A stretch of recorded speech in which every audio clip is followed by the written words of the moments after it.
Dear learners, rule 17-এ আমরা শিখাবো একটা কমপ্লেক্স অথবা কম্পাউন্ড সেন্টেন্সের একটি অংশ পাস্ট টেন্স থাকলে অপর অংশ কেমন হবে এই বিষয়ে।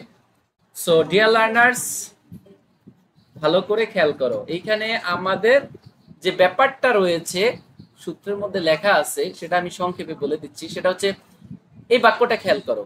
ডেলা, ডেলা একটা মেয়ের নাম, একটা গল্পের character. Sold her hair, sold মানে বিক্রি করেছিল, হার হেয়ার তার চুল। ডেলা তার চুল বিক্রি করেছিল। এন্ড এখানে এন্ড আছে, এন্ড এখানে আরেকটা ভার্ব আছে বাই ব্র্যাকেটের মধ্যে এ গিফট, একটা গিফট কেনার ব্যাপার এখানে আর কি। তাহলে দেখো তো এইখানে সাবজেক্টের পরে ভিটু আছে, রাইট? সোল্ড হচ্ছে সেল ভার্বের ভিটু, সেল ভার্বের ভিটু হচ্ছে সোল্ড, মানে সোল্ড মানে বিক্রি করেছিল, ভিটু পাস্ট টেন্স। তাহলে আমরা দেখতে পাচ্ছি যে এন্ড এর পূর্বের অংশ পাস্ট টেন্স।